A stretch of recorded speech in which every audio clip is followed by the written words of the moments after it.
Pedro Pascal affirms exclusively providing the voice for Din Djarin in The Mandalorian, resulting in disappointment.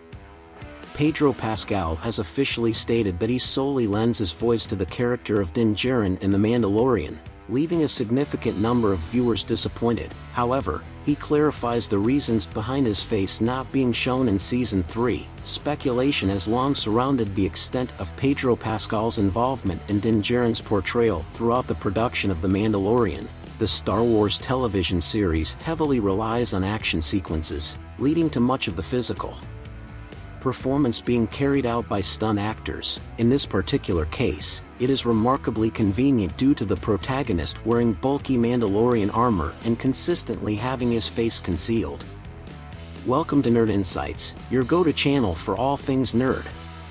And since this is a news channel, you need to be subscribed with the notification bell activated. That way, whenever a new piece of news drops, you'll receive a notification. Just by reading the title, you'll know what it's all about, and then you can decide whether or not to watch that video with the news. That's why the notification bell is crucial. And remember, we have new videos every single day. Pedro Pascal has officially confirmed he is only the voice in The Mandalorian, leaving many viewers disappointed but explaining why his face was never seen in Season 3. There's long been intense speculation about just how much Pedro Pascal is in Din Djarin's armor during the production of The Mandalorian. The Star Wars TV show is action-heavy, meaning a lot of the work has always been performed by stunt actors. In this case, that's surprisingly easy because the protagonist wears bulky Mandalorian armor and has his face masked at almost all times. Although Pedro Pascal's face was briefly revealed in both Season 1 and 2, it never made an appearance in Season 3. Furthermore, the show abandoned a storyline involving Din Djarin challenging the cult he was raised in, making it unlikely for his face to be seen anytime soon.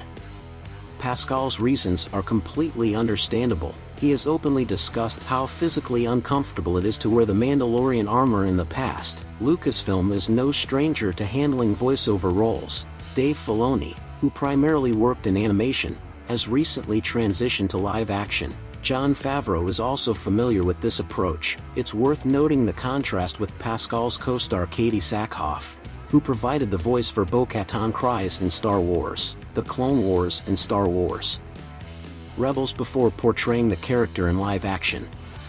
Lucasfilm likely benefits in various ways from this arrangement. Pascal is currently one of Hollywood's most sought-after talents, making it easier to coordinate his schedule for a voiceover role, which requires less time commitment. This could be particularly advantageous considering Lucasfilm's plans to expand the Mandalorian era into a vast transmedia saga, culminating in an anticipated event movie often referred to as Heir to the Empire. Pascal would undoubtedly seize the opportunity to appear as Din Djarin on the big screen, and hopefully, his face will be shown once again. So, join us on this thrilling nerdy journey by subscribing, activating the bell, sharing this video with your fellow nerds, and leaving a thumbs up. Together, we'll explore the wonders of pop culture, share our passions, and have a blast discussing all the exciting news coming our way. Thank you for watching, and may the Force be with you.